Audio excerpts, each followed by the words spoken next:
Welcome to another episode of the Alamo City Sportscast with Mike Jimenez and Joe Garcia. Make sure to subscribe and hit that like button. Join the discussion as we broadcast live from beautiful West San Antonio. And remember to tip your hosts as it helps the show grow. All right. Here we go. We're ready to start our day now. But before we bring you guys in, we got to do the intro that I made for you guys before the show started.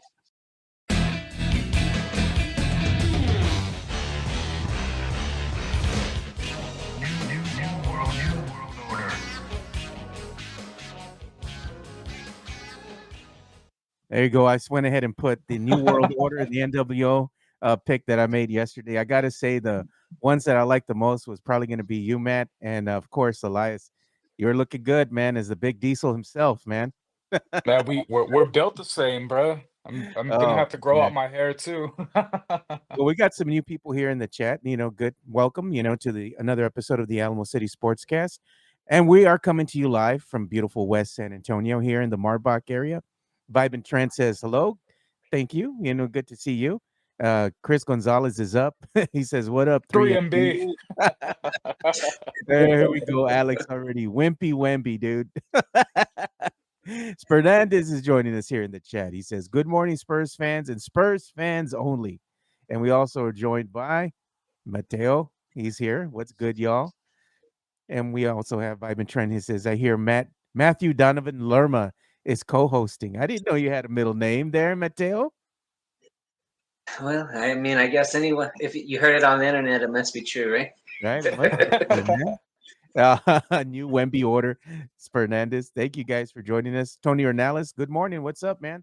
Yeah, Mike Hey, is what's on up, hiatus everyone? now. He's over in Houston with the Chica, like he likes to say. So what we're going to talk about today is we're going to talk about San Antonio Spurs basketball to start off the show. And the San Antonio Spurs, they won yesterday against the Trailblazers. I know, what's his name? Mike was saying that, he was predicting his final scores and it didn't happen. Spurs won 118 to 105. And it was a great game for the San Antonio Spurs. I got to say, the team across the board, they really did contribute this time. It's amazing to me what happens when you actually get some production out of your starting five and then the bench comes in and plays a good game too. You actually win a game, and they were playing pretty good on defense as well. But overall, Spurs winded up getting the win. As this is the beginning of their 5-game homestand, so they got a couple more games here after this one. They got 4 more games because this was the first game of the 5-game homestand. Just to read some stats off the boards here, Julian Champagny, he had 14 points. Harrison Barnes finally showed up this time and contributed 11 points. Victor Wembanyama, he only had 12 points, which begs the question, what's wrong with Wemby? That's what a lot of Spurs fans are saying right now. And we also had Stefan Castle, who put in 14 points. Keldon Johnson had 17. Malachi Branham had 17. Blake Wesley had 10. And Zach Collins, booty crumbs still, he contributed 14 points on the night. But the big question here is Spurs fans can't even enjoy a Spurs victory because they go to the X right away and they ask the question, what's wrong with Wemby? What's wrong with Wemby, Mateo? I know you have something to say about that. I don't know, man. It's funny because last night I do post-game spaces on X, and my first speaker last night was just really negative about the game. I was like, bro, we just won a game. and I was just like, bro, like, Wemby is still having really good games. Like, he's playing defense immaculately. I think he had where he had 4 blocks, 3 blocks, 4 steals, 7 stocks. So I don't know what they want from him. I just know, like, a lot of people are saying he needs to be in the paint. He needs to stop shooting threes and all that stuff. But if you look at what he said after the game, let me pull up a quote real quick. He said something along the lines of, let me find the quote for you guys. He said something like, me and the coaching staff have a vision and this is what we're doing and all this kind of stuff. So he's not going back to the paint, guys, unless the coaching staff like forces him to. So let's see if I can find the exact quote. Well, the thing is with Wemby, I think what's going on with Okay. Wemby is Here that it is. he's chunking up. I found it. Wemby's He actually says chunking up more threes because Devin Vassell's not in the game. that's possibly it, but he said basically that him and the coaching staff have a vision, and him hitting his threes is a part of that vision. So he's not going to stop shooting them. So basically, you know, he's going to start hitting these shots. I mean, the shot looks good. It's not like it's a bad looking shot or it has a hitch or anything. They just haven't started falling yet. Yeah, so the thing In with my Wemby opinion. is that Spurs fans are taking issue with him because he's the tallest guy out there in the court, and he just wants to be a perimeter shooter. At being at 7'4", you're the tallest guy out there, man. Again, play with some ganas, Wemby. Stop shooting the three. Go out there and actually do something, man. Like do something inside the paint. You have that length. Use it to your advantage, man. He can shoot over people. That's the thing. Just give him the ball. Just shoot over the top of people. What a concept, Even if you're 10 or 15 feet away from the basket, it's going to be like shooting on a mini hoop for him because of his length, his wingspan. I'm like, use your attributes to your advantage and stop with the 3 points, 3-point shooting. Go out there, get in better position. You know that teams are going to scheme against you. You know they're going to put smaller defenders on you. You can shoot over them. Dylan Brooks, case in point, what are you doing? Shoot over the brother. He can only go ahead and push your body, and if he's gonna come at you, you're gonna get fouled and you go to the free throw line. Either way, it's gonna be 2 points that you're gonna have an attempt to make, and it can help your team at the end of the day. Wemby, I don't know, man. Right now, he just seems like he's a little lost out there on the court. I want to see a little bit more aggressiveness out of him. I think that's what Spurs fans are really wanting to see in his sophomore year. But it could be that he's going through the sophomore slump early on in the season. Not to say that he's not going to finish the year strong. I just think Spurs fans right now are being a little too critical of Wemby, and let's let him figure some things out. And we have to remember, I Yeah, mean, Wemby's he's only 20. I mean, he's seeing all this hate from all over the internet, right? Especially X. Our own fans are turning on him already. I mean, I've been critical of his game when it comes to his three-point shot selection, but it's like we got to take it easy on oh boy. How do you want him to improve while you're still crapping on him, you know? If he takes an ego hit, obviously something's not right between the ears, man. He's probably his hardest critic, and it's affecting his game, in my opinion. Yeah, As look, for the coach, what's I was up? gonna say we got a $10 super chat coming in here from Sam Salinas, and he says, "What do we want from Wemby? That's easy. Be the generational talent he's supposed to be. I'm not asking for him to be a world beater in his second year, but progress rather than regress." Thank you for that $10 super chat. By the way, Sam Salinas, we greatly appreciate you.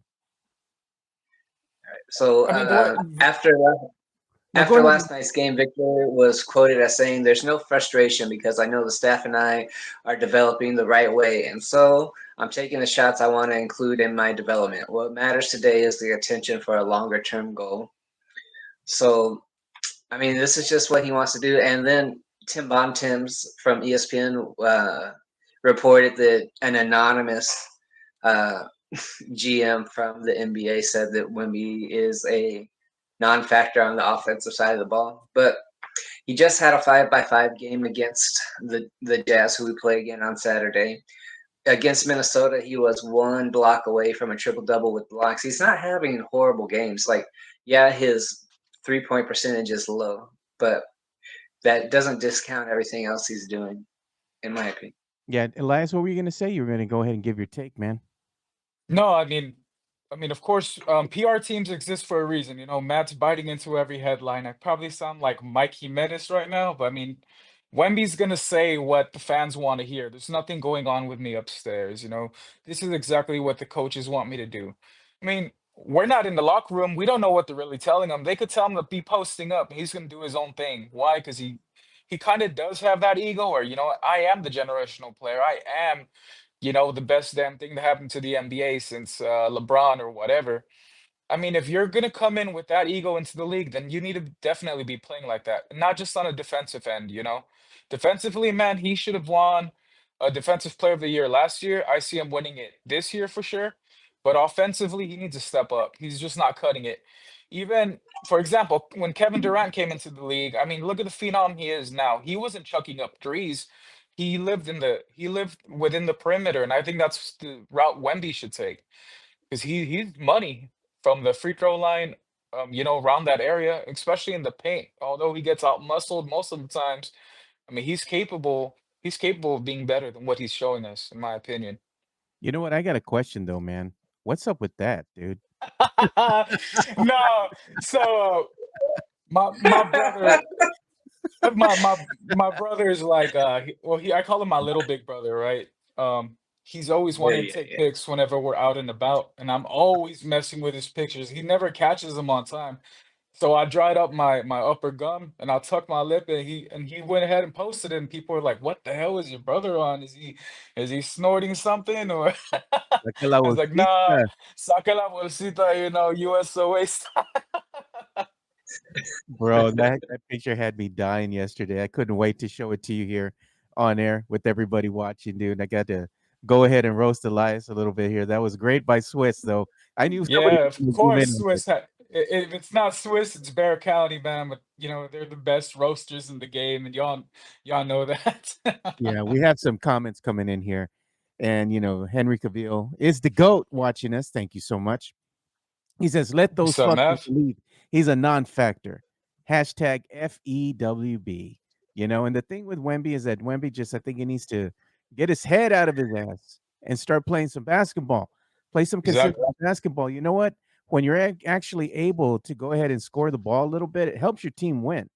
And I think that's what Spurs fans want to see. They want to see him be, again, a little bit more aggressive out there, knock down some points, be able to be consistent with that.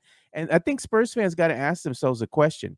I think Wemby is going to be great on defense, but maybe he's not going to be that offensive threat that people once thought. I think he can be a contributor, but I don't think he needs to be the focal point of the offense. I think that needs to fall on somebody else. Maybe Devin Vassell when he comes back. I think Devin Vassell helps spaces the floor a little bit better, and it opens the game up for Wemby. But I think they need to stop making Wemby the focal point of the offense and start focusing on other aspects of their game to go ahead and score buckets. I think Wemby is going to be used mostly as a defensive presence, not as an offensive threat. That's just my opinion. Yeah, and I think I Well, I believe that. Go ahead, Matt. oh, okay. I was just gonna say, well, we saw in this last game we had 60 something, I don't know, 60 something points from the bench, right? So it was just we've been hoping that all these other guys will start contributing, and maybe with Sohan out for a while, like they are realizing they have to take a step and start scoring the ball. Blake Wesley had a great game, 10 points, 8 assists. So I can just say that Wemby takes so much attention on the court. Like when he gets the ball, he gets 3 defenders. So they have to keep using him as the main person to get the ball because he's gonna get other guys open. What we haven't been seeing is these guys that are open now hitting their shots until last night. So hopefully that's a trend that continues.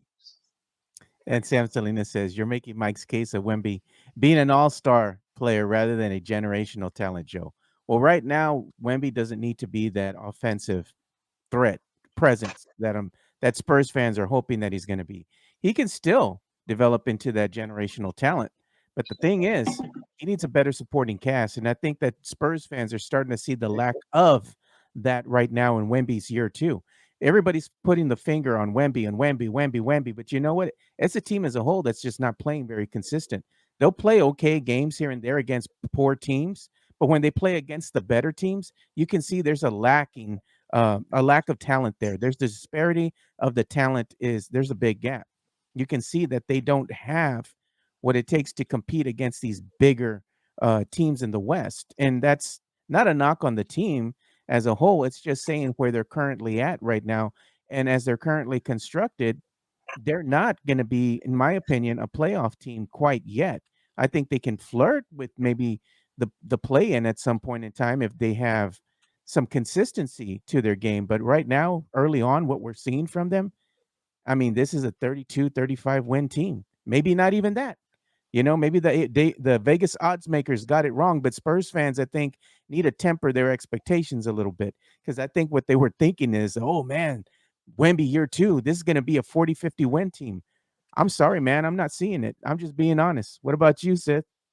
Man, that's exactly what I was hoping for. If Wemby would have gotten better from year one, I was expecting a minimum 45 win game, 45 win team, easily making it to the in-play tournament or the play-in tournament, but I just don't see it happening with the way Wemby's playing right now. Like I said, no knock on him. Like you said it perfectly. Just because he's not hitting right now doesn't mean he's not gonna grow into that generational talent that we're hoping he turns out into. I mean, but it's all baby steps, I guess. He just has to figure out whatever his shot selection, for one thing, it's trash. Um, I know, Matt, you said he knocks out his shots. It's not about him hitting those shots or not hitting them. It's about hitting them consistently. Consistency is, that's the best thing you can go for, right? There's no point there's no point in having someone as big as Wemby. They need to hit him. They need to get him like a full-size mirror or something so we could actually see how much bigger he is than the other players. Because he's not utilizing that height, that length at all. On the defensive end, for sure he is, but on offensively, I just don't know what's happening. I believe reports said that Devin Vassell was returning tomorrow night. Was that confirmed? Well, the thing is that we don't know for sure. This is what Mitch Johnson had said after the game, and some of the other players had said too. When they asked about the return of Devin Vassell, they said they expect him to return sometime during this 5-game homestand. For all intents and purposes, we're hearing a lot of rumors here that he will, in fact, return on Saturday's game, I believe. We'll see though. I mean, that would be great if he comes back. Even better for Wemby. Because now Spurs fans will have a new target to pick on. Because it's gonna be like, what's wrong with Devin Vassell? I'm like, well, the brother hasn't played all season. He comes back in one game, and you want him to do something. I'm like, come on, man. Like Spurs But fans, his contract, his contract. they're funny though, Yeah, right, Matt? Spurs fans are funny like that. It's like they want the team to do something, and then when they win, they can't even enjoy a win. They're going to be far and few between. Because the Spurs will win a cup, maybe one game, 2 games here, then lose a couple, then win another game here and there. But Spurs fans are going to be like, well, they're not winning 10 in a row. This team is trash. I'm like, if you feel that way about your team, then why are you watching the games? Jump off the ship. exactly. Don't be here for when they're only winning. You got to be here for when they're not very good, and they're still trying to figure things out. When you compare to where the team is at this year compared to where they were at last year, they're playing better. Their record even says that they're a better team.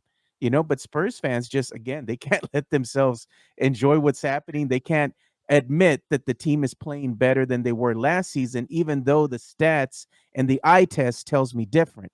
What do you have to say about that, Matt? I don't know. I predicted that the first 10 games we'd be 6-4, but if we get the win on Saturday, the best will be is 5-5. But But what were I you just at the think that beginning of the season last year? Weren't they only like 4 games? They had won 4 games, and they were in the midst of an 18-game losing streak, if I remember correctly. they have won 3 games, and then after beating the Phoenix Suns back to back, we went on an 18-game losing streak. So we were, I think, when we played 20 games, we were 3-17 or something. It was terrible. Yeah, but the So team is we're playing. doing a lot better so far this year. Well, I'll tell you what, no one beats us 19 games in a row. Man, And as long as we don't go on a losing streak, like we did last year, 18 games, 17 games. I mean, that's just straight up ridiculous. I'm not gonna say I'm jumping the ship. I mean, but I'm only gonna hang on the Titanic for a certain amount of time, dude. Um, I look just at don't, I that. don't, I don't see us repeating that. Tim Gonzalez coming in there. Sith, gotta disagree, bruh. I don't see the Spurs going to win 46, get to win 46 games. I had them winning 30. No, Tim. What I JJ said was, Whiskey says we're only better because of our 40-year-old rentals. Without them, we're the same team. Well, yeah, without the additions we made, we'd be the same exact team. Like, what are you trying to say? Look, David I Atwater. don't know. David Atwater's right. He goes, well, we have the right to talk crap about this team if we notice things. Yeah, talk crap about them. If you want to, be critical of them. But I'm saying a lot. There's a faction of fan out there that's like, this team ain't it every single game. Even when they win, they're not happy. I'm just like, there's just looking for, and it's kind of the Spurs haters. We have Spurs fans that are Spurs haters. And like, you Yes, got to be sir. able to at least enjoy something out of the season. You can't always be doom and gloom. You like look for the silver lining sometimes, especially if it's a win. Hey, it's a win. Enjoy the win, man. Let allow yourself to enjoy the win. You don't have to go out there and just be like, the team won, but Wemby only scored 10 points. It doesn't matter. It's still a win, man. Like just We enjoy it. didn't have historic net. Fuck that guy. I Yeah, don't get it, exactly, man. It's like just enjoy it. But you know, Sean, Big Sean PD says 30 to 35 to 50 wins, and I'm sticking to it. All right. Hell That, yeah. I mean, he at least he's putting it out there. You know what his prediction is. I respect it, man. Good on Yeah, him. so That's a good one. so That's a good rating. so I was just gonna answer back to Tim. He said I don't see us becoming a 45 winning team. I mean, when I stated that Devin wasn't injured, Trey Jones wasn't injured, and I thought Wemby was gonna come in, ball, with the momentum he had at the end of the season. When we recorded the Area 210 podcast with Joe, I said this is a 35 win team minimum, right? I said realistically, that's our ceiling, right? We're gonna hit 35 wins. I don't think we touch 40 yet. But we'll see. We'll just see what happens, when with Devin coming back, it spreads the floor, opens up the floor for Wemby. So maybe he won't be shooting those crazy threes. He's damn near looking like Zach Collins chucking them up last season. And we don't need another situation where Pop calls him or Mitch tells him, Wemby, this ain't gonna cut it, bro. We gotta stop chucking them up and get your ass in the paint. Did we show you Uh the what the Spurs fans are now calling him here? They've named Wemby. What they have Wembyana. Wimpy. They call Wemby Wimpy here in the chat now. They gave him a new nickname. But I'm going to show you all something because I'm going to show you the context, right? So we have this that I reposted from NBA Central, and it says an anonymous NBA scout says Victor Wembanyama is not an impactful offensive player. And this is the quote that they got from an anonymous source, right? It says he's absolutely awesome on defense and not impactful at all on offense. He just looks like he's playing with without a whole lot of direction. But then if I scroll up here, and it's all in the context of things. I love that picture right there, man. I think you found your new avatar, Elias. And look at this by our good friend Josh Paredes. Josh is putting out there, it was Brian Windhorst that they actually got the quote from. And it's basically saying there's a reason he's shooting so many threes. Another scout told ESPN, but it feels like he's giving the opposition a break every time he does it right now. And basically, this was an excerpt taken from Brian Windhorst, but it's all in the context of things. When you're seeing things on social media. So basically, what it just means when it comes down to it is that I think Wemby is just taking again more threes because Devin Vassell has not been out there on the court. If Devin Vassell's out there in the court, he's going to take those opportunities away from Wemby because he's going to want the ball more in his hands to go ahead and get his points production per night. So the thing is, I think when that happens, again, Wemby will fall more into his natural role, and I think we'll see more of the return of the old Wemby that Spurs fans were looking forward to this season because he finished the season strong in the months of March and April when the season was coming to an end already, and they want to see a resurgence of that early on here. So as Devin Vassell comes back, I think Spurs fans will start seeing Wemby kind of fall back into true form now because he's going to have to make the most out of the shots that he does take because he's not going to have as many opportunities now when you have Devin Vassell return. But it also affects, I think, the second unit as well. That Trey Jones isn't there running that second unit out there. He just helped orchestrate or facilitate the ball, helps with the second unit as far as their offense goes. I like what I'm seeing right now early on out of Stefan Castle. And I know Spurs fans as well. They're seeing that this kid's going to be special. I love that he has the ability to go ahead and beat his defenders off the ball. He's quick. He's athletic. He is also very good on defense. And I like the fact that he can go ahead and play aggressive. He's aggressive when he goes to the rim and he can knock down those shots. There's still some aspects of his game that he needs to kind of work on, but being a rookie, going out there and actually getting this production out of Stefan Castle's the truth, man. I believe in this kid. What do you think, Elias? No, for sure. I mean, the confidence that that kid plays with, it's unmatched. I mean, like JHNSV just said this is Stefan Castle's team. And for the time being, it might be. He's coming out there and he's playing with a purpose. Like I said, I'm not gonna be taking shots at Wemby all day. I promise, guys. Don't be tweeting me on next after this. But I mean, but if Wemby had the type of confidence that Castle's playing with, I mean, we'd be better off, at least stat wise, right? He'd be hitting more shots, living in the paint. I mean, Castle's not afraid to just dive in, throw that body into anyone, try to get that shot up. As for the aspects he could build off of, his pull-up shot still isn't there, but I believe he'll get there. If he continues with this play, then for sure I see him as a possible rookie of the year candidate. Um, I personally I like him coming off the bench more than I like him starting, but that's just me. Matt, what do you think, bro, when it comes to Stefan Castle? What are your thoughts?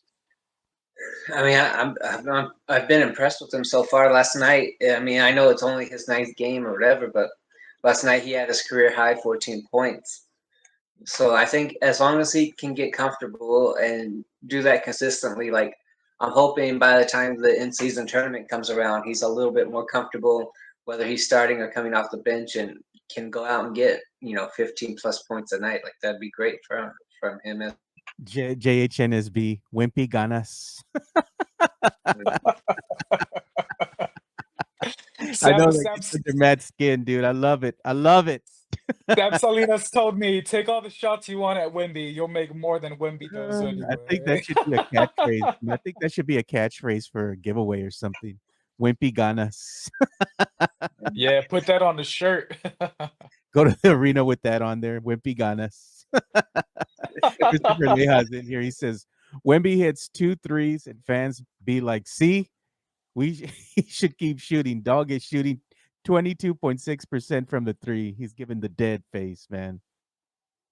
My God, he's out there balling like Carlton Banks from the Fresh Prince of Bel-Air outside of that perimeter, man. You can't Something's win the going lottery on. if you don't buy a ticket, Leja. Like you gotta shoot your shot, bro. Look, Gonzalez. So you're saying, Joe, is that Wemby is trying to get to the game and not letting the game come to him. Like I think he is. I believe that Wemby is trying to push the issue instead of just letting, what the opposing team's defense will give you. It does. You might not be able to always get to your ideal spots on the floor, but you got to make the most of the opportunities that you do have. And that means playing smarter, not harder. Wemby needs to go ahead and have that court vision. I'm not really seeing that out of him in year 2. I thought I would see a little bit more development out of him as far as the court vision goes, but I haven't seen that as of yet. It seems like he still doesn't recognize that the teams are coming out to defend him. They're bringing different looks. The double teams coming out at him. Doesn't really know how to react to that so much. Doesn't know how to react when they put a smaller defender that's going to go at him and it's going to be quicker than him, try to paw at the ball and knock it away from him. It still seems like there's some aspects of his game that he needs to develop and work on. I'm not saying that I'm willing to say, oh no, he's a wash. No, nothing like that. I just think we have to figure some things out right now. We're seeing that sophomore slump early on in the season, and I'm hopeful again when Devin Vassell returns that it'll give him some opportunity to do some things. And look at Spernandez. I love Steph Castle, but if he has a sophomore slump next year, fans will turn on him just the same as Wemby. And that's funny because Spurs fans had like the new target last year. It was Sohan, and it was all about Wemby. And now they've turned on Wemby, and it's all about Sohan, and then Sohan goes out because of the thumb injury. Just saying, Spurs fans are a finicky bunch, man. It's funny to me at times. They can never be happy. I guess we gotta complain about something. Yeah, Man, yeah. but I'm liking where we are right now, because if you guys watched the Area 210 podcast when me and Sith were on there with Fernandez, I said that the Spurs are probably about to be in 12th place, and just with Wemby on the court, you can't tell me that there's no way we could jump up to 10th. And that's where we are right now. We're in 12th place. The Clippers and the Lakers are ahead of us, and as long as we get to 10th place, we're in that play-in game. And I think that, with Devin Vassell coming back and Sohan hopefully coming back around the road trip time, like we can hit that.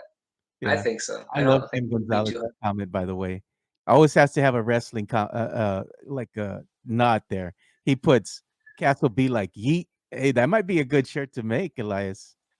Yeah, for sure. GSG Also, repeated the same thing, said Castro is so yeet. So yeet.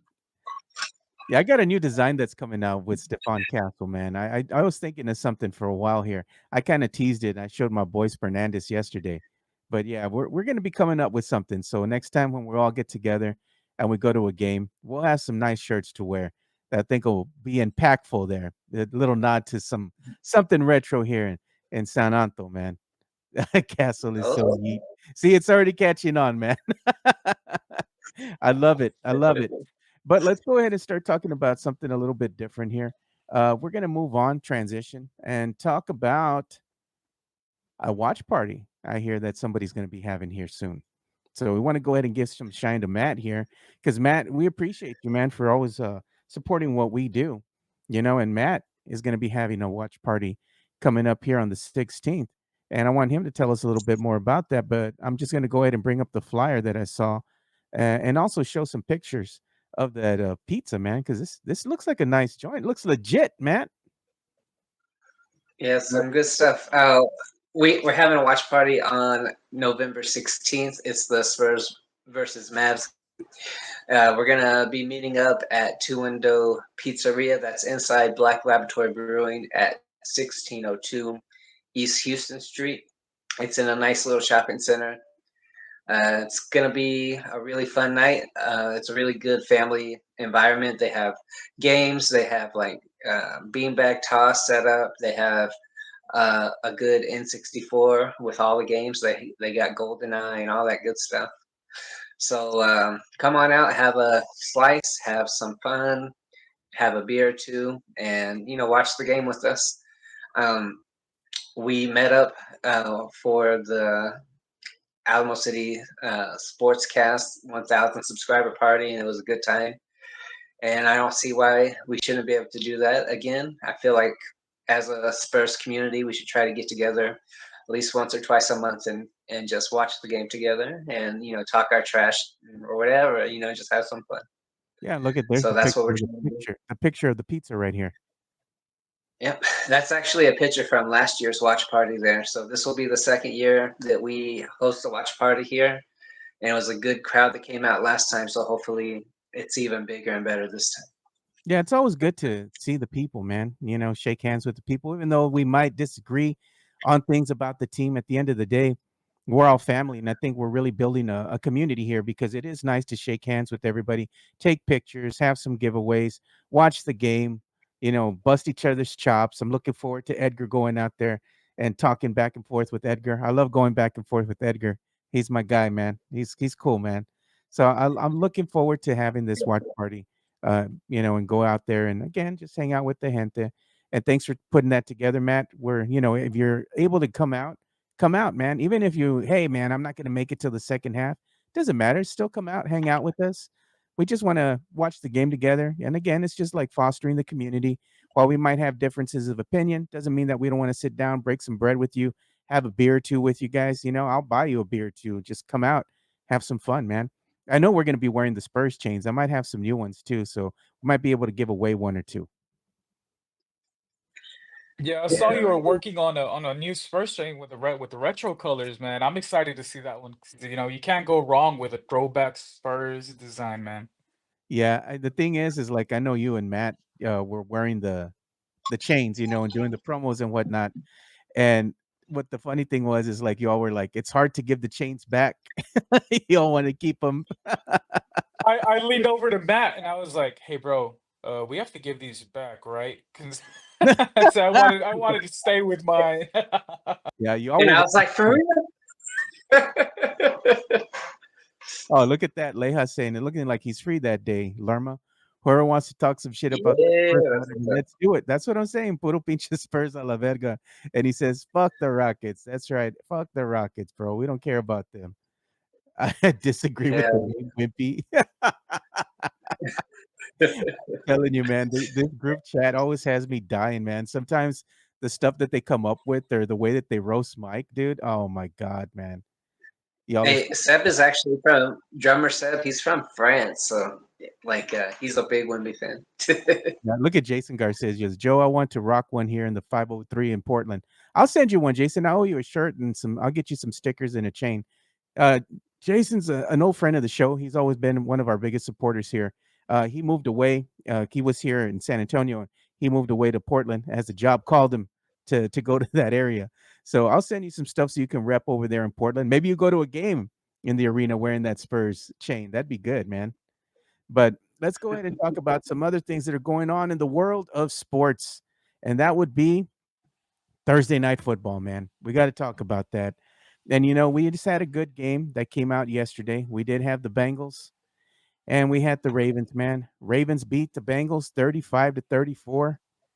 I don't like it. Ravens own Joe Burrow. That's for Man. damn sure, man. I feel sorry for the brother because I was thinking he was going to get the dub, man, but it was not to be, Yeah.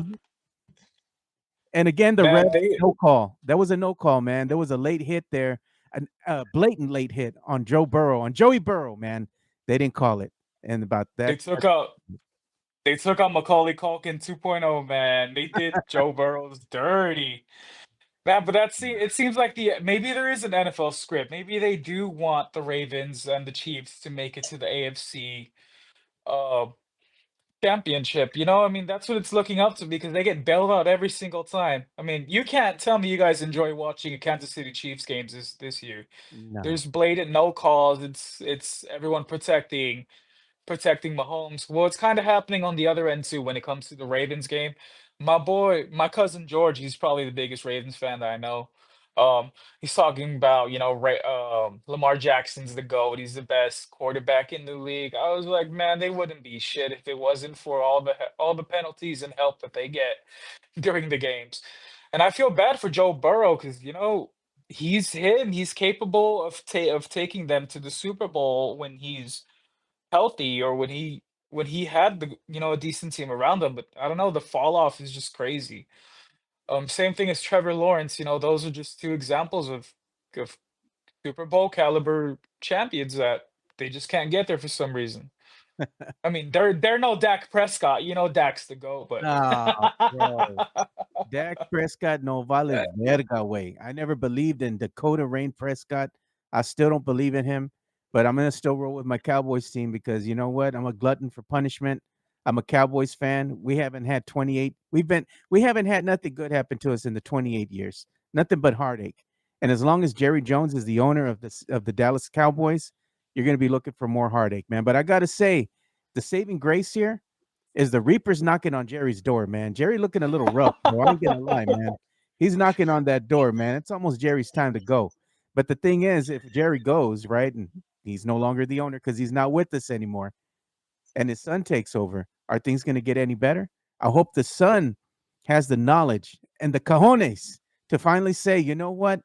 I'm just gonna be the owner and I'm gonna hire someone who can actually be a decent GM and get things done instead of having us be a poverty latent franchise that we've been for the last 28 years. And Jerry out there trying to sell Cowboy fans on this is our year. We're going to the Super Bowl. We're all in. Jerry don't care about you. Jerry cares about selling merch. He'd give a damn about putting a good team together. He hasn't done that in 28 years. What do you think is going to change? Nothing. Not a goddamn thing. You know what? If you're a Cowboys fan, you should be cheering for this team to lose every fucking game moving forward because they need some help. But I bet you Jerry Jones can't get his head out of his own ass. And if the Cowboys get a Facts. high pick, he's going to say, you know what I like? I like me a receiver.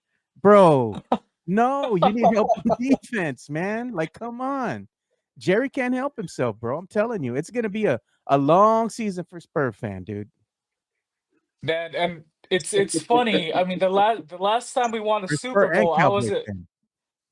so the last time Cowboys won a Super Bowl, I was in diapers. And it's sad to say that I might be in diapers the next time we win another Super Bowl because this shit ain't gonna change anytime soon, Joe. You know this. It's been 30 years. What's another 30 fucking years? By the time Jerry Jones kicks the bucket, you know, who knows? He might live on forever. It seems like he's immortal or some shit. We just can't get rid of him.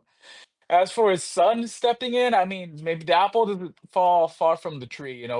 doesn't think it's gonna be just repetitive all over again, man.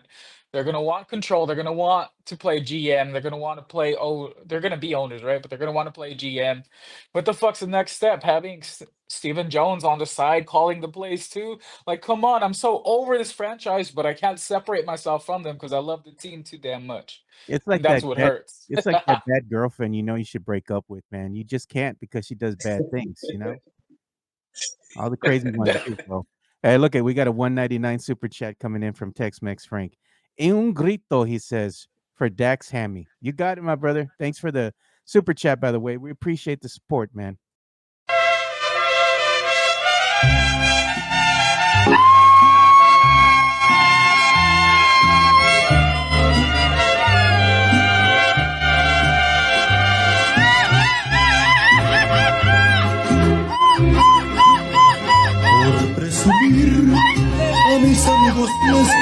You know what I just noticed in that picture? I need to put a picture of Mike in the background somehow, dude. Because he wouldn't be caught dead. Too ethnic for him, man. Man, it's too ethnic for Mike. But we do have the NFL coming up here again, on the weekend. There's going to be week 10. And the Cowboys, man, they facing the Eagles. I don't like the way this smells, man. I think the Cowboys are going to be looking at another L, man, and that's not necessarily a bad thing, for Cowboy fans, because the season's a watch now. You got Rush. You're going to be all in with Cooper Rush. And what's the name of that receiver they picked up from Carolina? Mingo. That's Mingo. it, man. CD Horrible. banged up. Sit CD.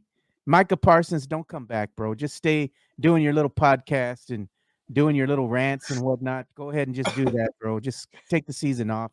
It's a wash. Cowboy fans, I mean, I don't know if you're going to watch this game or not. I know I will be. I'll have it in the background, probably doing something else, but I'm still going to look up at the score and say, oh, God, here we go. But it'd be surprising to me if Cooper Rush winds up winning this game, dude. I mean, it's false hope, though, Elias. No, well, when Cooper Rush came into the game, albeit that it was trash minutes, I mean, he played a lot better than Dak did this past game, if we're being honest. Cooper Rush is capable of being a starter on any other team, just that it's the Dallas Cowboys, it's just not going to work out. I'm hoping that we're able to beat the Eagles, but with our defense hurt, with our receivers not showing up, especially CD, like you said, shut him down. He's gonna mess up his shoulder, and by the time next season rolls around, he's not even gonna fucking start. And we're already setting up for a bad next season if we keep going this route. Just like you said, sit CD, put Mingo in there instead. See if the motherfucker could actually catch the ball or not. Cooper Rush, he needs to stay in the pocket. Hopefully, the pocket actually holds up and play like a statue. I mean, I believe in Rush. It's rush hour, baby. That's just what it is. And I Rush know hour. y'all are gonna clown me, say, "Well, you believed in Dak. You talked good about Dak all fucking year." That was then. This is me now. New year, new me. Look at that, Fernandez. In Rush, we trust. I like that. In Rush, we trust, baby. There we go. Brandon Aubrey. So, I like that. Golden Leg. Brandon Aubrey, man. okay, you see, so when Yeah. Dak went down with a hamstring injury, I even tweeted out. I said, "You can't have my hamstring for the shit that you're doing, bro." I'm like, we're back. We're gonna give it to him. We're the same off. He's running and moving as much as I am, and that's not telling you much because I'm a big boy, and Dak Hey. should be him, Rick, if you're watching, man, it's Fernandez. Are you gonna let Dak have your hamstring, or you gonna be like, nah, bro, we good. I'm gonna roll with Rush. Let us know here in the chat, Rick. You're gonna let Dak have your hammy? Look at Tony Ornelas. He says Mingo just got there, so probably won't get too many plays. Probably not, man. Well, Tony, it works out because our receivers that we have all season aren't getting many plays either. So, Look at Joshua Jimenez. Cooper Rush is capable of being a starter on any other team. They said this Elias sounds like Jason Minix. Is that Jason Minix? No, look at Fernandez. No handy for No Dak. happy for Dak. We're done with Dak at this point. How are you going to be the highest paid receiver? You don't move your feet. When there's routes open, you don't take them. You're underthrowing your receivers. And then when you do get a decent ball you're throwing into triple coverage, double coverage. You're missing your running backs when you're passing out, when you're pitching it to them. Like, what the hell did we pay him for? Why did we pay him? That's I what just don't $60 get it. million get you, man. Throwing it a double and triple coverage, bro. Trey Lance goes deep, and that's his 7th interception of the game. That's wild, man. Yeah, This season's a wash. You know what's worse about seeing my team lose is knowing that Mike's gonna be on here the following day talking shit. look at Dakota Day. Watching the Cowboys makes me ashamed of my first name. Look at Turner and Alice. That is stupid for saying week 4. You guys can jump off the boat if you want to. Then later he says, "We effing suck." That's the state of the Cowboys right now, man. This is a poverty-ass franchise, bro. I'm a Cowboy fan. I'm going to call it as I see it, dude. I'm just like, I'm going to still cheer for the team. I still got my gear. I'm going to put it on every Sunday, but I'm just like, damn, man. I want them to win. And we want them to win, and they want them to get back to greatness so bad.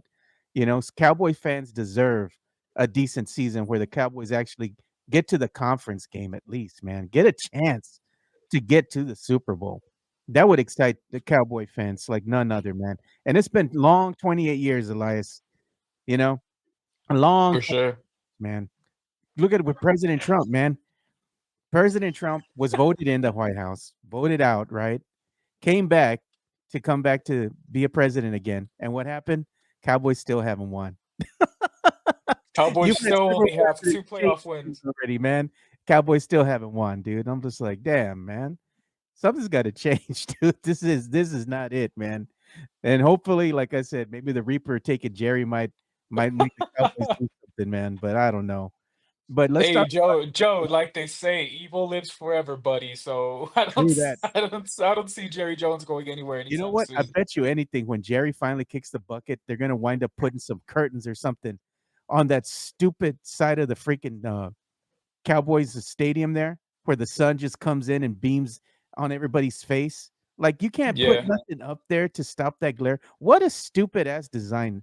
They knew what was happening when they built that damn stadium and they did nothing then. I'm like, come on, man. Y'all can put something there. I mean, Just like it a impedes Cowboys fan blaming the sun.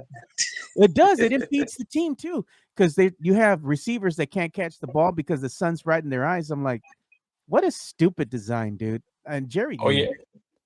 Oh yeah, Matt. Well, just like a typical Spurs fan, calling Wemby generational when his stats show otherwise.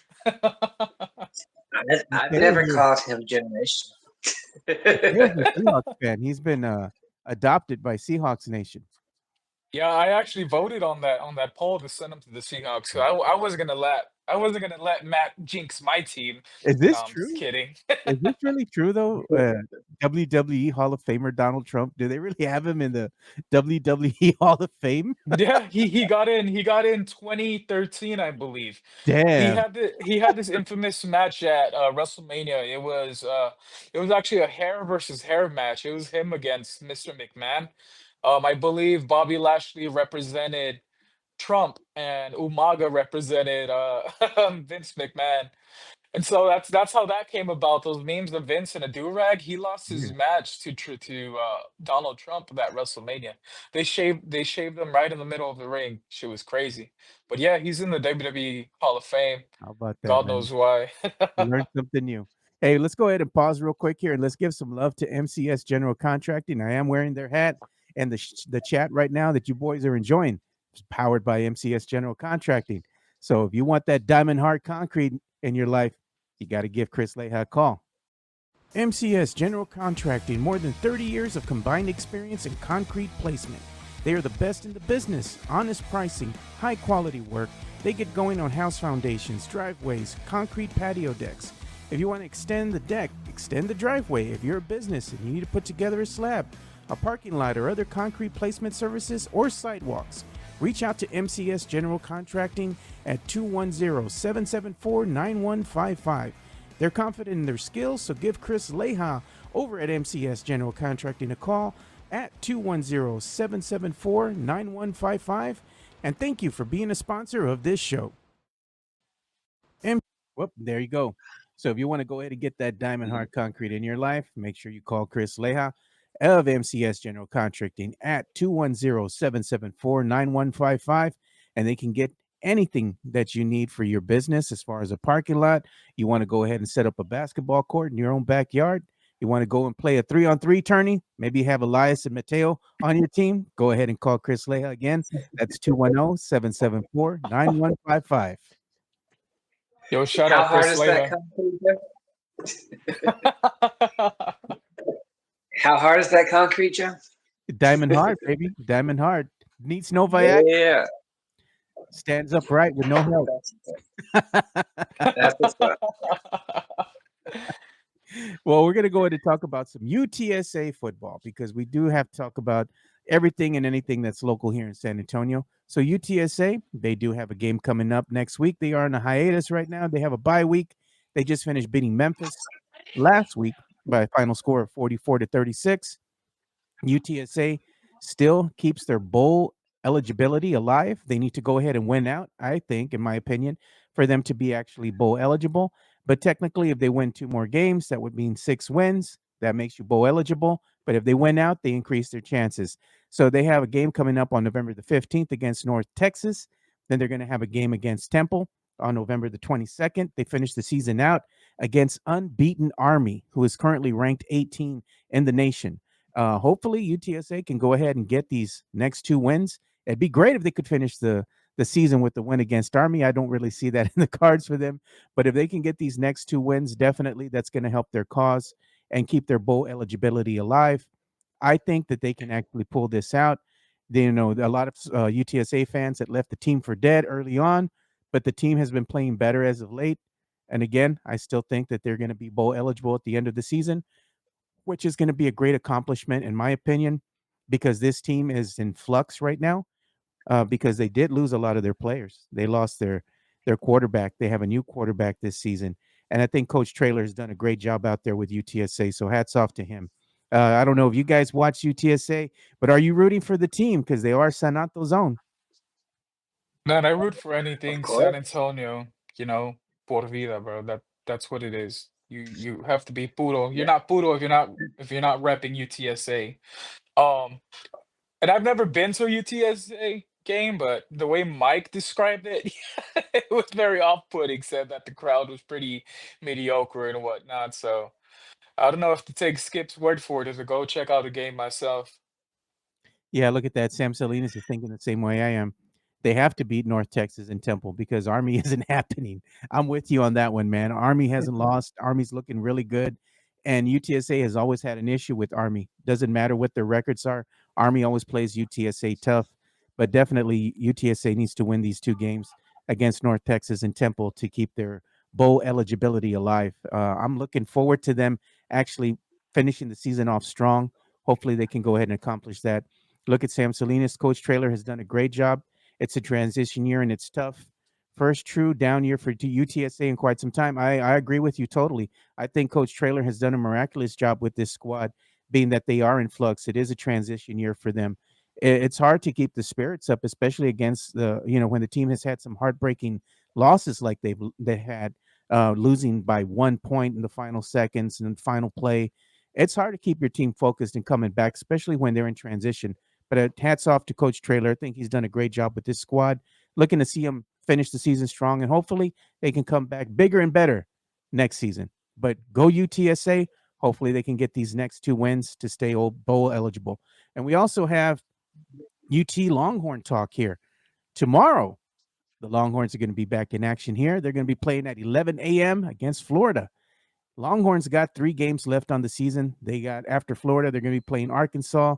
They got Kentucky. Then they're going to finish the season against Texas A&M on November the 30th. Again, Longhorns go ahead and keep their season alive, and they keep their playoff hopes alive here by just continuing to win. They've only have 1 loss on the season against Georgia, where they lost 30-15. I think Texas is still a hell of a team. I have no doubt that they're going to be in the playoff in some capacity there. We don't know exactly where until they finish their season, and we'll see more likely where the standings are going to be and who they'll face in their playoff berth.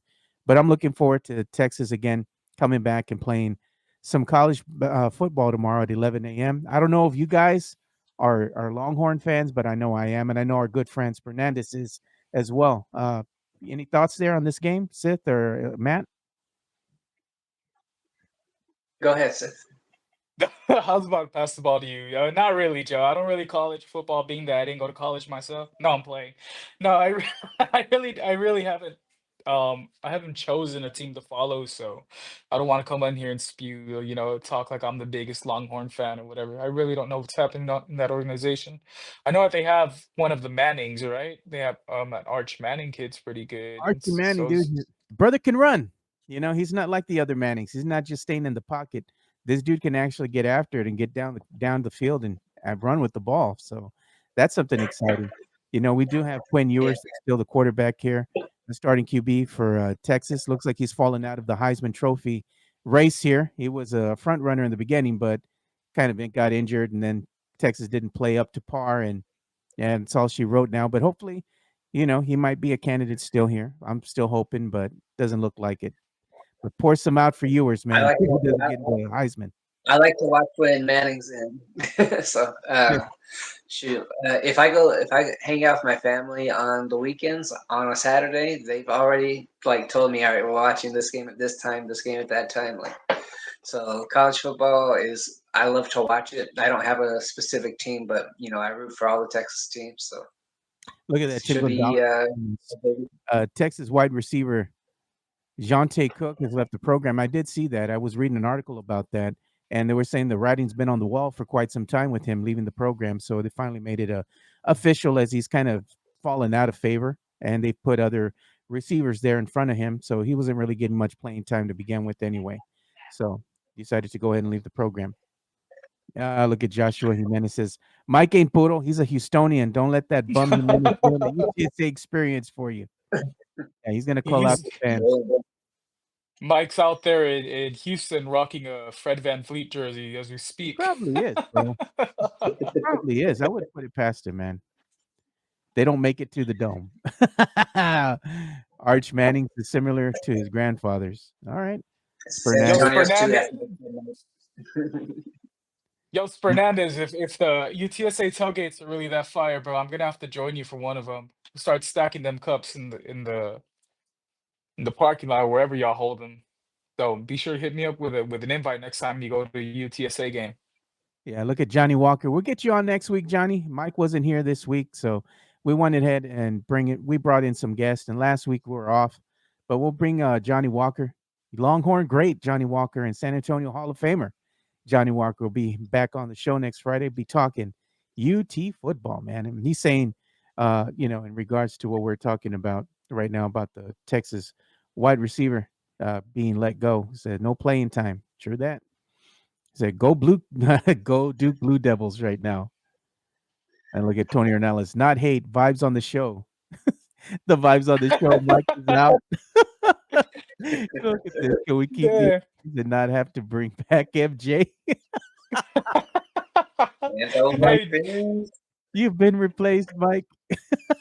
Joe, Right. I've been telling you, I was like, you gotta hit me up when you're ready to get rid of Mike. Bring me in Madden, bro. Any chance, anytime you want us on the show, just hit us up. Look at Midtown Texas. Mike will block us after he gets married.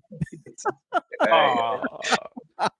He's gonna be a Houstonian. She's not gonna move to San Antonio. Come on. Yeah. Look at that. Tim Gonzalez saying Texas versus Florida on KSAT 12 tomorrow morning. Yeah. You'd be Let's capping go. too much. Yeah, man. That's Mike for you, man. Bro, it's been a long off season, man. Can't wait to March for some football for real, dude. You know what? Season's came to an end already here, I believe, for SAFC.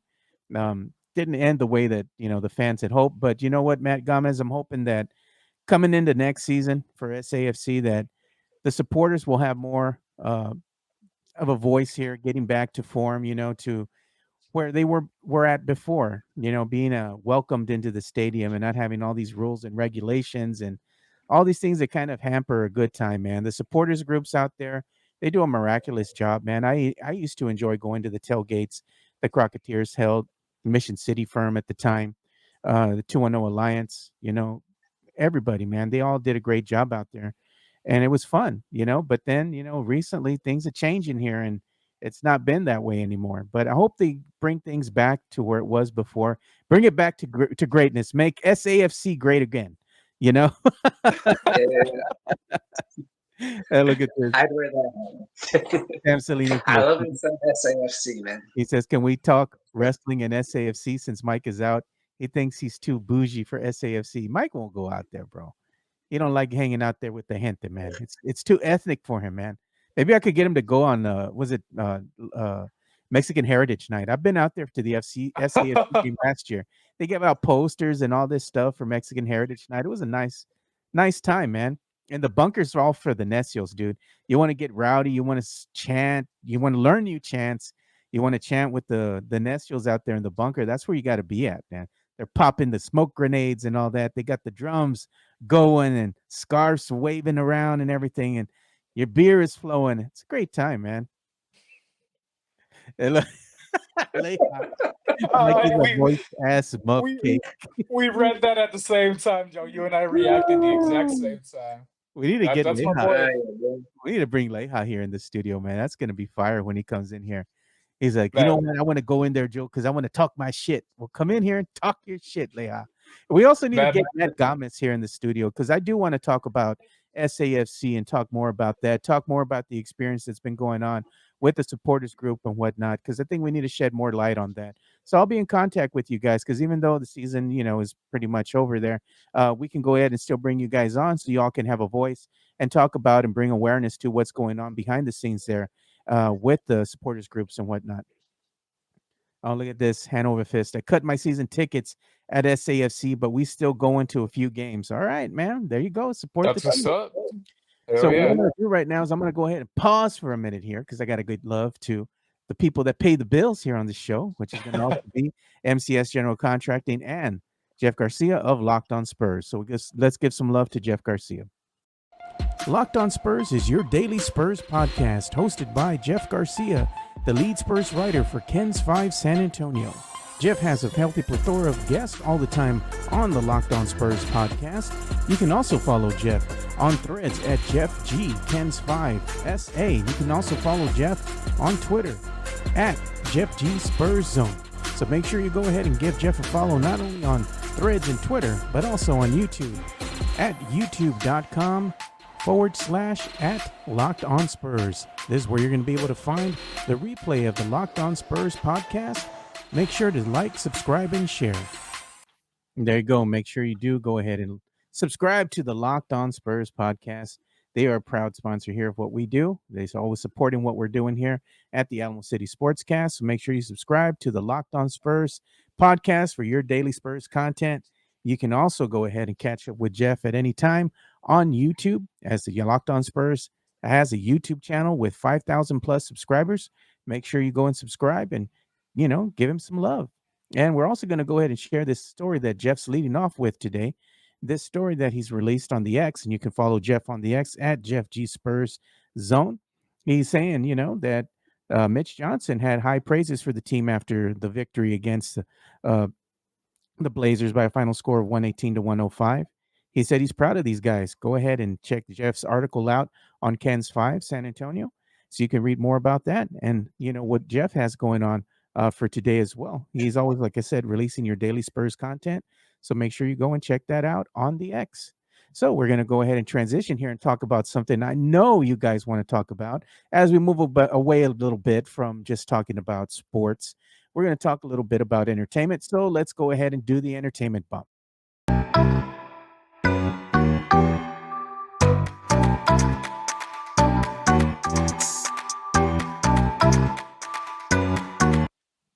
All right, so word came through late, I believe, yesterday. And we were hearing something. We have been hearing something for a while here. And that is that they're going to be working on some new Star Wars films. They're going to be releasing a new trilogy here, rumored to be in the works. I don't know how I feel about this, man, because I was excited when they finally announced that there was going to be a new Star Wars movie coming out. Kind of a continuation of the series. First one, right out the gate, I was like, all right, let me see where they're going with this. They introduce us to Rey. have some nods to the older cast. We see some Han Solo showing up, some Chewbacca. Yeah, right, man. Maybe this is gonna go somewhere. Then they wind up killing off Han Solo. I said, man, what the hell just happened, bro? Then I was all right, man. Well, I'll give it a chance. And we get the second film in the series. I'm just like, man, this ain't it, bro.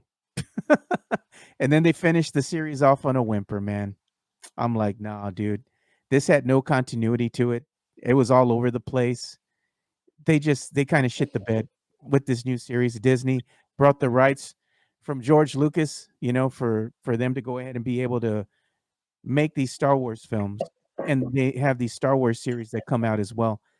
Beyond just The Mandalorian and maybe Andor, the rest of the series have been pretty much booty crumbs, bro. I mean, Ahsoka's all right, but some of the other stuff, man, it's just garbage, man. Book of Boba, don't get me started on that.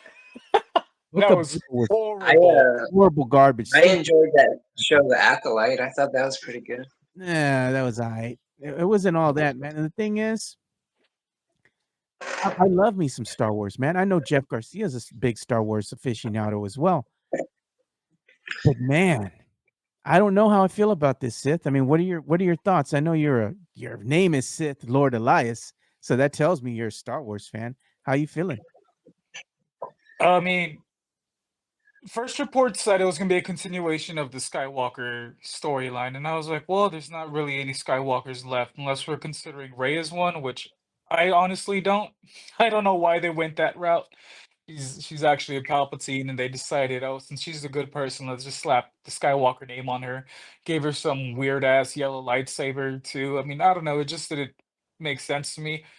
But they updated the reports, and it's gonna be a brand new trilogy away from the Skywalker family. It's gonna be a whole new storyline. So I'm actually looking forward to that. I'm not out here doing backflips or anything, but I'm willing to give it a chance. It's But kind as of it like a comes, Cowboy fan, They broke our hearts, man. and I'll give it to them. The Force Awakens was good. The middle one, I can't even remember the damn title. It just sucked. The space casino happening, The Last Jedi. Princess, The Last Jedi, Princess Leia dying off. It What was about just that scene horrible. of Luke Skywalker drinking from the nipple of that freaking creature, man? Like, what the hell was that, bro? That was like some kinky shit that shouldn't have made it to the show. And then the way they killed off my boy Luke was horrible. At least Han Solo went out like a badass. He got stabbed from the he got stabbed by a saber. But really, you force project too aggressive that your life forces ran out. Get out of here with that bullshit. And as for the Rise of Skywalker, I don't think it was that bad of a movie actually, but they couldn't make up for the travesty that was The Last Jedi. It completely ruined that franchise, that The Rise of trilogy, in my Skywalker opinion. lost me, dude. When they had horses in outer space, bro, I was done. I was done. Yeah. I was It effing was just done, like dude. the Force Awakens set up a really great trilogy. Nostalgia bait, all that good stuff, and then The Last Jedi just came in and ruined it. Like they set up Palpatine to be someone important, and they're like, "Oh, actually, your parents are nobody." And then after the last movie, they're like, "Oh, your parents actually are somebody. They're the Palpatine." And like, what the fuck? Like, Yeah, look at that. I I don't know know. Fist is saying thought they were gonna do a Mandalorian movie with Grogu, Ahsoka, etc. They still are gonna do not a Grogu, but it's like a Mandalorian Mandalorian. movie. That's still in the works there from what we heard, but it's not gonna be released until 2026. But I don't know what else they're gonna do beyond that. A lot of the other movies or films that they had in the works, they kind of canceled those. The one-offs are the best ones. Like Rogue One is probably my favorite Star Wars movie since Oh, the yeah. original trilogy. It's been goated, Matt. Rogue One has to be one of the best, if not the best, Star Wars movie out there, man. It's really damn good. It was really well done. I loved every minute of it. That one movie had more ganas and balls than the rest of this new The new trilogy, trilogy, man. yeah. Awful, dude. Horrible. I think that if we've learned anything from these big movie studios, it's that just too much can go wrong with a trilogy. Like too many people have a say in what gets put in, what gets taken out, all that kind of stuff. So just make one movie and just make it really good. Like Yeah. That's the Make way it I good. would. But we So do what? have the return of another series too. I was going to tell you. Go ahead, Seth. Go ahead and do your take. No, I just wanted to get your opinion. What do you think is the best Star Wars movie of all time from in your honest opinion? Of course, I'm gonna say the Revenge of the Sith. It's goated, the best Star Wars movie of all time. No, Death to the Jedi. Best Star Wars movie to me of all time has to be The Empire Strikes Back. It's so iconic, man. Where you have Overhyped. a lot of no, dude. It's a really good film because there's a lot of things happening, a lot of moving parts. I mean, you're in Hoth, right? The ice planet. Get Luke getting thrown off his freaking tauntaun. Brother's hanging up, gonna be a popsicle here for the freaking cave muncher. The little muncher there. The Cut- Wampas, Yeah, yeah. he cuts off his freaking arm and whatnot. But then what happens is that they go on another adventure, and you have them in Cloud City. You have the betrayal there of Darth Vader betraying Lando Lando. Calrissian. Then you have Han Solo being captured, put in carbonite, being taken away by the goat back then, which was Boba Fett in Slave One, looking like a badass. Hell yeah. Amazing scenes that they had there. And then you have that iconic moment at the very end where it says, "Luke, I am your father." Like, bro, that's a movie spectacle right there, man. That's like one of the most iconic moments in film history where they find out Darth Vader is Luke Skywalker's father. And then the brother chops his son's hand off, man. Go figure, you know? But it has to be Look Empire. what Jeff said. He Look must what have Jeff had said in the chat. Oh yeah, the entire the sequel entire series is sequel trash. series is trash. I'm telling you, man. TFA was a complete recycled job of New Hope from the start to finish. Anyone who thinks TFA is good is trash themselves. I've had combos with Jeff, and he's like, "Sith, I haven't gotten past the Force Awakens. I refuse to watch that garbage." I was like, "Jeff, you at least got to get to the finish line to give a proper He didn't a watch proper anything. take." He's like, "I'm not watching that." We all know he's very professional. He's like, "Sith, it's garbage. It's trash. It's borderline. It's ass. It's the Zach Collins of Star Wars trilogies." That Empire is a film, not a movie. Tell him the pimp line. I know that's what I'm saying, man. Han The Solo. pimp line, I know. Hey, man. Princess Leia tells him, "I love you," and he's like, "I know." My dog. He was cold with it. Hell yeah. Hell yeah. He's like, you Bo gotta be Bo wanting more, man. Come on. Boba Fett, I used to hold him up here when it came to Star Wars characters, but once they released the book of Boba, I was like, "Oh man, you just ruined him for me." Because even in that series, their best episode didn't happen until Din joined them on a mission. The new Mandalorian completely took it over. So I mean, it is what it is. You I know what I've been happy with so far in these new Star Wars series, right? Some of them aren't any damn good anyway. But the one thing that I've been happy with is we haven't had to see the resurgence of a fucking Ewok, bro. You know, I don't want to see an Ewok ever again in my life. Show me Chewbacca, show me a Wookiee, man. Show me show something me a like that. Wookiee. I don't want to see no freaking Ewok. So, do you guys think it's funny that at the celebration at the end of Return of the Jedi that they were totally eating Star Troopers at that party? Like God. They you had know, helmets you and know all. because those Ewoks they were gonna cook the On Jedi camera, guys, so Luke they definitely Skywalker. cooked the Star Troopers and ate them. Carne de burro. Elias, carne de burro. Algo. ¿Quieres un carnita you want a taco de Wookiee? Hey, man, maybe them Ewoks are half Mexican, dude. They were gonna have Luke Skywalker and all them for the carne asada, and they were the carne.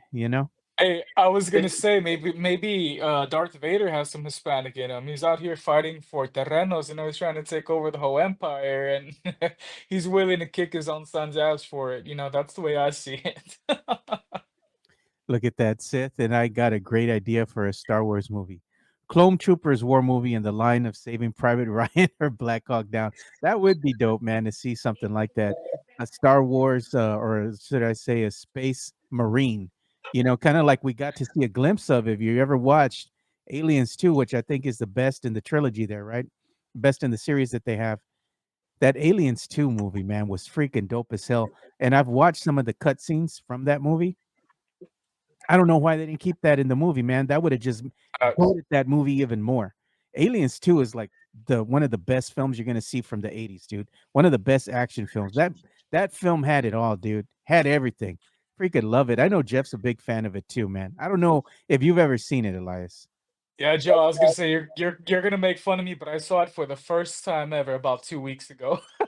It's good, man. I liked it. Yeah, it was good. I enjoy the Alien franchise for what it is. I've like I said, I've mostly kept up on like highlights or TikToks here and there, but I decided to sit down and watch Aliens, and I thought it was a pretty good film. Yeah, man. So again, Star Wars, trying to make a resurgence here with the new trilogy. As long as they don't have no Daisy Ridley come back as Ray and none of that nonsense. And let's not ever talk about that again. Like, you know what? Act like that didn't even happen. Like the books, right? The books, they're not Yeah. canon anymore. Act like this new trilogy never happened. Just pull a Moses on its ass, dude. Just strict it from the history books, and burn the tape, all the stuff. Act like it never existed, and just move forward with a film or a trilogy that the fans have been wanting to see. Nothing to do with the Skywalker clan at all. Nothing to do with Han Solo or any of them. Something totally new and original. Make us have some likable characters here. Give us some hope. Maybe they can even do spin-offs. You have the film. If it does really well, maybe you can have some spin-offs as far as series go with some of these characters. That would be amazing to see a continuation, happening on Disney Plus. Maybe they'll do it right this time. So, Joe, I gotta ask you, what do you like more, Predator or Alien movies? Man, they're both good, dude. The first Predator movie was amazing. Second one, it sucked balls, dude. The only good thing that you liked about that movie is the end scene with Danny Glover when he was inside the alien ship and you Yeah. for the first time saw an alien skull and you're like, oh shit, like damn, these are some bad Yeah. motherfuckers. But then after that, the only other Predator films that I really did like, I like Predators. That was actually shot at Palmetto State Park. A lot of people don't know about that, but if you ever go to the Palmetto State Park, which is about an hour and a half away from San Antonio, which is one of my favorite state parks, by the way. I've taken my boy Jonas Clark out there, and we've done some camping. Great park. They actually shot some scenes for the film there. I like Predators, and I did like Prey. I thought Prey was very well done. Very interesting. Yeah. I I still haven't watched watched the Prey. I watched the Comanche dub of Prey, and it was like, I don't know, it's just a really good movie, man. Yeah, look at that. Mexican Junior. James Cameron has a lot of bangers. Aliens 2, Terminators 2, Avatar. Yo, Terminator 2 might be the greatest sequel of all time to any film. Look at that, a Plagueis movie. I wouldn't mind seeing that. General Grievous prequel. That would be dope, dude. Before he became a robot or a cyborg or whatever, that'd be cool. I will tell you the one thing I liked about the Acolyte was like the Dark Side of the Force storyline of just like them trying to find sorry, my dog's going crazy. Them trying to find an apprentice or whatever. Like that kind of stuff intrigues me. I don't know.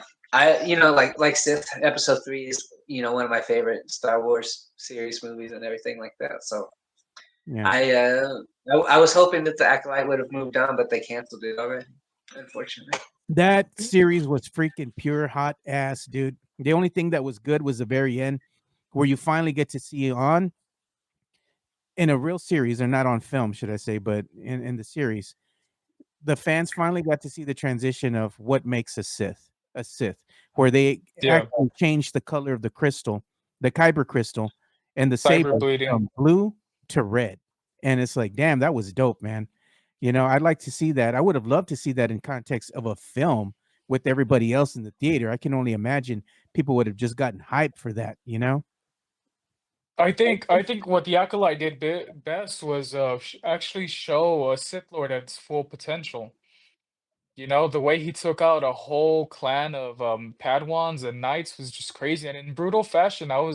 He snapped someone's neck. He didn't even need the damn lightsaber for that. Like, That was great to see. y'all are well revered here right now by the chat. Tony Ornelas is saying, this is a great show. I think we just keep Edgar Mike, but not Mike Jimenez. Acolyte was awful. That's what I'm saying, man. So Joe, you It referenced was that a re- another. it was a really slow show, but I would say like the last 3 episodes were really great. So, but For not enough sure. to say this is Yeah, but there's also another series that's going to be coming out here soon that I know a lot of fans are going to be looking forward to seeing, and that's going to be the final season of Stranger Things too. So I'm going to be watching that. I'm looking forward to seeing that. They're finally going to end it, and I think that's a good thing. You don't want to have a show continue and continue and continue until it finally becomes washed, end the damn thing, and be done with it and move on. I it's been picked too it up. long. I picked up. Those kids are going to be I, doing their taxes on this season. I think they have kids already. it's gotten so they held off so much on it that what's her name, the girl who plays 11, she's out here posting in lingerie and doing modeling gigs on the side because they can't get through the damn season yet. But I'm really looking forward to it. I mean, I feel like they kind of hold us as fans when they hyped up, oh, there's gonna be two deaths in last finale. I stayed up from midnight all the way until I think 6:30 in the morning watching those last two episodes, and I was expecting more. So I hope this new season picks up and it ends on a high note.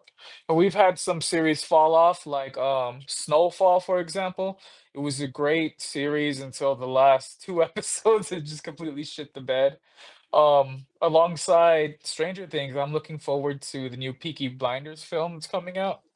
So we have a lot of good stuff coming our way when it comes to resurgence of these My, franchises. my one of my best friends, Jonas Clark, man, he's all into Peaky Blinders, bro. Oh, me too. Oh, I have a picture out there somewhere with one of those Peaky caps too. Yeah. Me and Jonas are big into like Lord of the Rings and stuff, so we watch the films.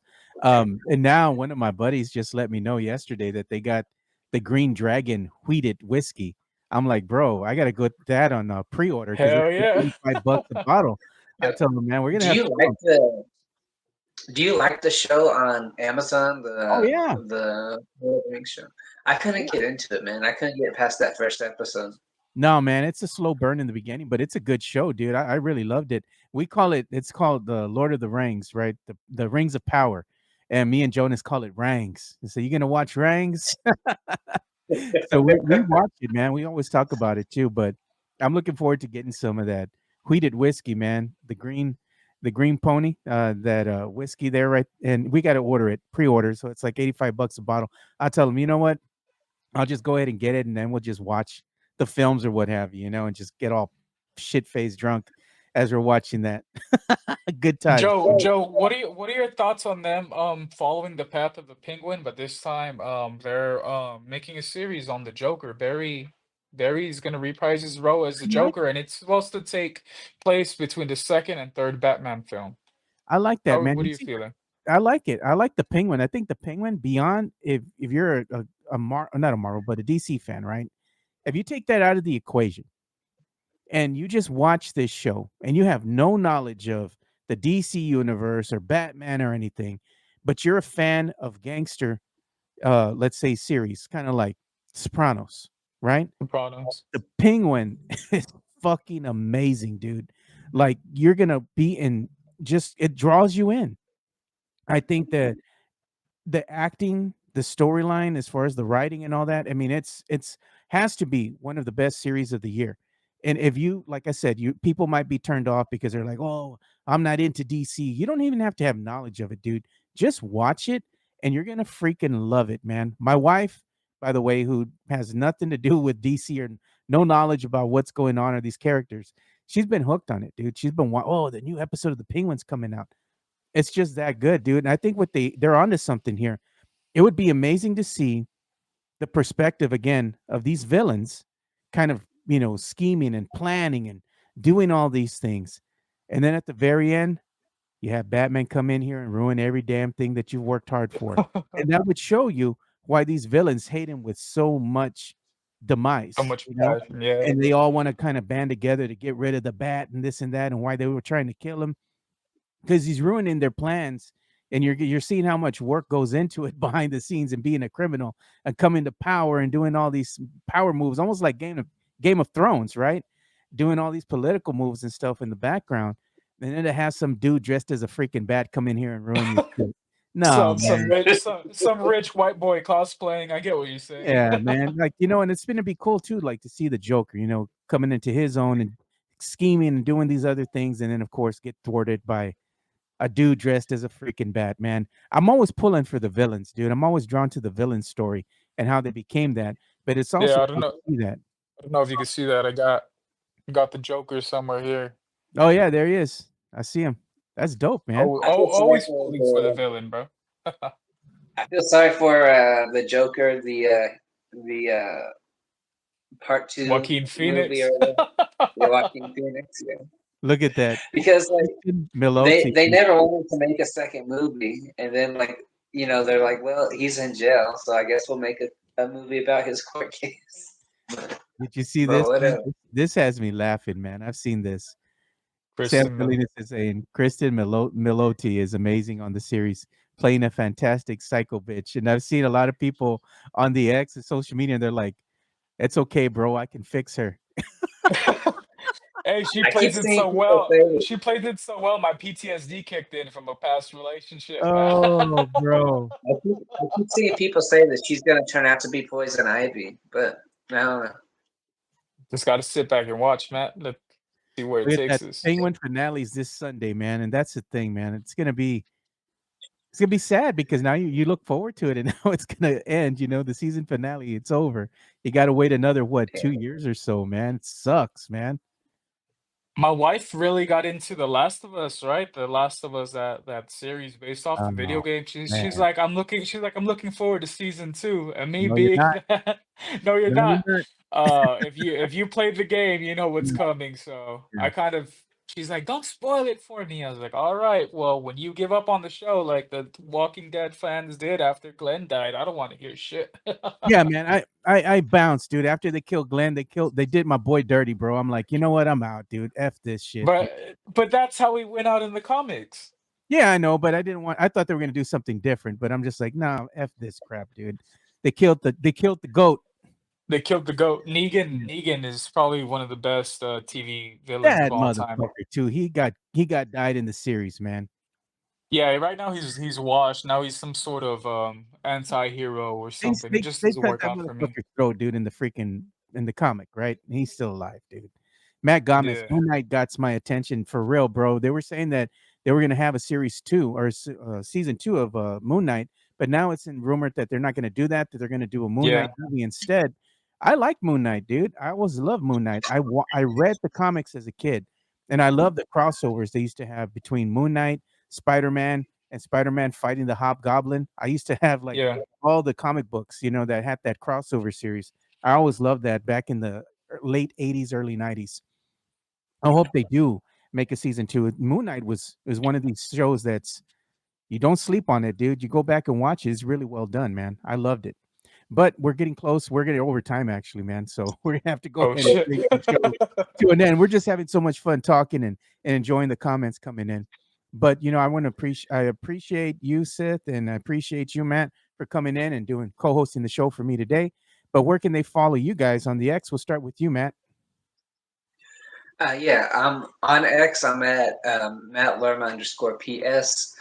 Don't forget, me and Sith do a recap show every week, talking all things Spurs and Cowboys. We call it Two Fools, One Recap. We're going to go live on X Sunday at 8 p.m. So check us out, guys. What about Oh, you? and I also do post game spaces for every Spurs game. The So X? check that out as well. Yeah. Check that out after every Spurs game. You can go ahead and join the chat. It's unbiased. No one's going to make fun of you. I mean, we might not all agree, but at least you get a voice. Get to say what you think about the game and get against, about the players as well. So make sure you check that out on Matt Lerma's X. And Sith, where can they follow you on the X? You could follow me at SithLord _Elias on the X. Like Matt said, we have a recap show called Two Foos, One Recap. We're all going to be on episode 3 this coming Sunday. And also for Down for the Count Army, Brandon, Medina, and I are working on an actual podcast. So be on the lookout for any details coming for that. Ah, We're shooting for January at the start of the Netflix era. So yeah, we're not gone, guys. It's just we're working on something bigger than the X Spaces. yeah, and there you go. Sith, they're asking Sam Salinas, Sith, Lord Elias, will your wrestle talk eventually go live on YouTube? Well, we got some things working in the We pipe got right now. something working, Sam. We'd Yeah. love to hear from all you guys. And like I said, just because we're not running the spaces, keep our hashtag alive and keep tagging us in memes, your wrestling takes. Even if y'all just want to send shots my way, then go ahead. You know, it's all welcome over at @SithLord_Elias on X. Before we end the show, I also want to give a shout out to my boys over at USOA, Leja Bear, Castro Swiss, and then Jefe and Joe being an honorary member, you know. Mm. Much love to you guys. Mike always wants to be a member. He's like, no, if you got He's to never ask getting in. someone, no. That's what I tell him. He's If you have never to getting ask, in. you're never getting in, bro. Leja says, not on my watch. All right, guys. Well, that's about all the time we have for today. But thank you so much for watching another episode of the Alamo City Sportscast. We're going to be off on Monday, so we'll see you boys on Tuesday. And yes, we didn't have time to do the giveaways this weekend, or this Friday, should I say. But next Friday, that means we got to do 2. So we'll see you boys next Hell week. yeah. Have a good weekend. We're out. Peace.